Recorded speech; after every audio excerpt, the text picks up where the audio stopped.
নমস্কার বন্ধুরা, শুভ সকাল। কেমন আছেন? আশা করি ভালোই আছেন। আমিও খুব ভালো আছি। আজকে না বন্ধুরা ঘুম আর কাটছে না, জানেন না তো। সে এত ঘুম পাচ্ছে, বোন চা রেখে গেছে, চা তো ফেলেই দিচ্ছিলাম আমি। তা যাই হোক, পড়িনি, আমি খেয়ে নিলাম চাটা। খেয়ে দেয়ে কাজে লেগে পড়তে হবে। আবার কি বর্ষার সময়, তারপর চাদর ফাদর পাল্টেছি বিছানার কালকে। এই যে দিদি মেশিন লাগিয়েছিলাম সকালবেলায়, অনেক কাচা হয়েছে বন্ধুরা। কেচে মেলে দিয়েছি, আর এখানটা আবার ধুয়েও দিলাম। কেননা এখানে সার্ফের জলটা পাইপ দিয়ে যায় তো, এখানে না স্লিপ হয়ে যায়, যদি ওর জন্য এক বালতি করে জল ঢেলে দিই। আজকে দেখেন না, মনে হচ্ছে না এক্ষুনি আবার বৃষ্টি নামলো বলে, জামা কাপড়গুলো মেলার সাথে সাথে। তাই এখানে আমি আগে ঘরের কাজগুলো মেয়ের বাড়ি তো যেতে হবে, কিন্তু আগে নিজের ঘরের বাড়ির কাজ করে নেব, তারপরে যাব। ঝাঁট ফাট দিয়ে নিই আগে, ঝাঁটটা নিয়ে দিয়ে তারপরে চান আছে, পুজো আছে। শুধু যাওয়া বললেই যাওয়া হয় বন্ধুরা, যতই রোজ শুধু এই নাতি দুটো ছোট বলে, জানেন, বড়টা তো বড় হয়ে গেছে, কোনো ব্যাপার না, কিন্তু এই ছোটোটার জন্য একটু যেতে হয়। তা আজকে আবার যাবে, সেই 2টোর সময় যাবে। আজকে স্কুলে সব গার্জিয়ানদের ডেকেছে, মানে এরা খাতা ফাতা দেখাবে বলে নাকি জানি না, তবে মিটিং আছে বললো, যাব। 4টের সময় ছুটি, মেয়ে যেতে হবে 2টোর সময়, 2টোর সময় যেতে বলেছে। আর এই সিঁড়িগুলো দেখলে না বন্ধুরা এত রাগ হয়, দেখেন এই যে সিমেন্টের গোলা করেছে, কীভাবে কি করেছে, সর্বনাশ আমার, জানেন। কি বলবো, কাউকে কিছু বলার নেই যে, মানে একা একাই নিজের প্রতি নিজের খুব রাগ হয়, যেগুলো কি করেছি ঘরদুয়ার। এখান থেকে না সবজি গাড়ি যায়, কিন্তু সবাই আলু বিক্রি করে না। তা একটা দাদা আলু বিক্রি করে, তা উনি যাচ্ছিল, ওনার কাছে দিয়ে আলু নিলাম। আর 3টে আমরা দিয়েছে 5 টাকা দিয়ে, এটা মিষ্টি আমরা, মানে কি বলে বিলাতি আমরা নাকি। তা যাই হোক, চান করে পুজো টুজো দিয়ে নিলাম আগে। টোটো বুক করা হলো, আসলো, চলে যাচ্ছি মেয়ের বাড়ি। মেয়ে বললো আমি রেডি, আমি মেয়েকে ফোন করে বললাম তুই রেডি হতে থাক, আমরা চলে যাবো এক্ষুনি মেয়ের বাড়ি। বসলে 5 মিনিট লাগে বন্ধুরা, টোটোতে বসলে, মানে উঠলাম আর নামলাম, এই যা। তা এবারে এসে দেখি বিদ্যাসাগর তো একেবারে পেন খাতা, যদি খাতা না পায় বিছানাতে লিখবে, বিছানা না পেলে নিজের গায়ে হাঁটুতে জামায় সব লিখে রাখবে। মেয়ে একটু চা করলো, মেয়ে বললো মা আমি স্নানে যাচ্ছি, তোমাদের চা করে দিই। তা চাটা করে দিল আমাকে আর বোনকে। বোন যাচ্ছিলো গম ভাঙাতে, আমি বললাম আজ এখন আর যেতে হবে না, রাত্রিবেলায় যাবো, কেননা কালকে মানে ওই উল্টো রথের পুজো দিতে হবে। নাতি আবার রথ করেছে না আমাদের বাড়িতে, তা প্রত্যেক বছরই আমাদের বাড়িতে করে।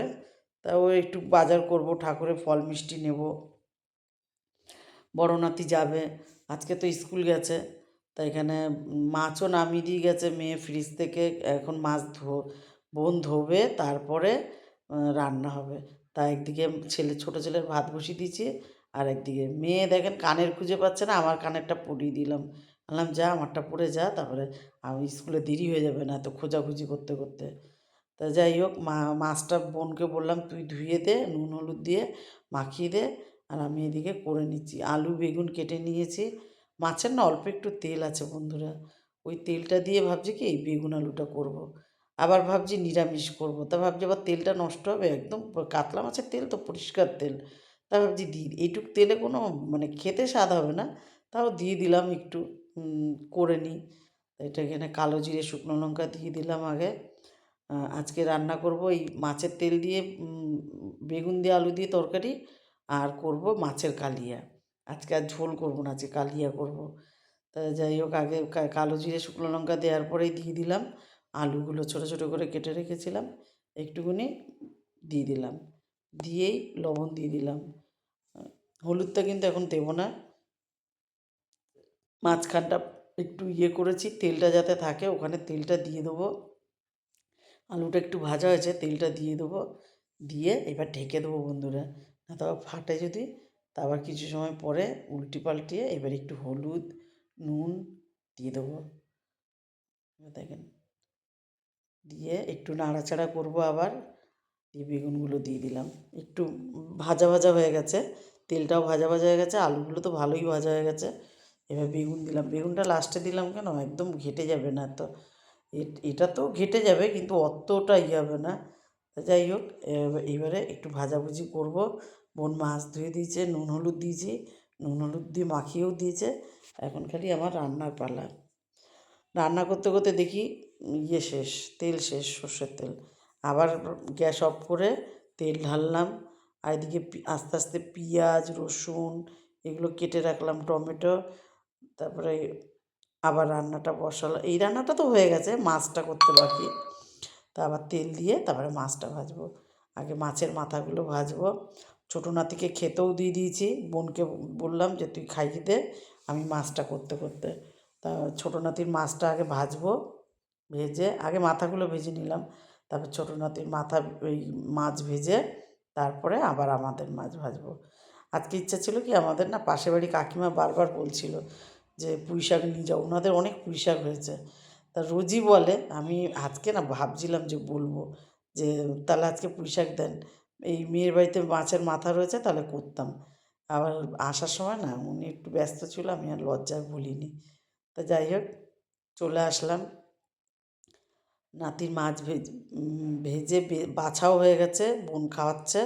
আর এদিকে আমি মাছগুলো ভেজে নিয়ে তাড়াতাড়ি করে এবারে এই তেলেই আবার বসিয়ে দেবো মাছের কালিয়া।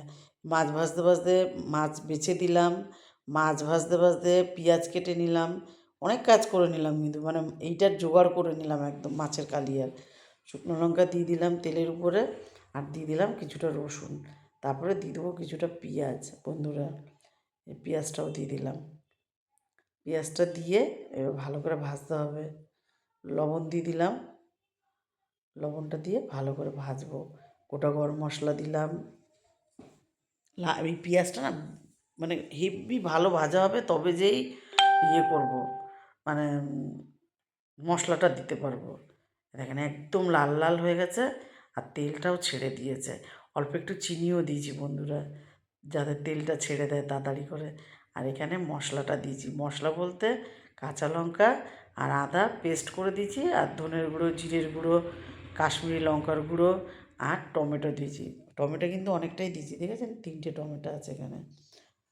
তা যাই হোক, এবারে এটাকে ভালো করে কষিয়ে নেবো, আর কষিয়ে তারপরে জল দেবো, কিন্তু অল্প জল, বেশি দেবো না। কেন, এটা মাখা মাখা করবো, কালিয়া তো ঝোল করবো না, ওই জন্য অল্প করে জল দেবো।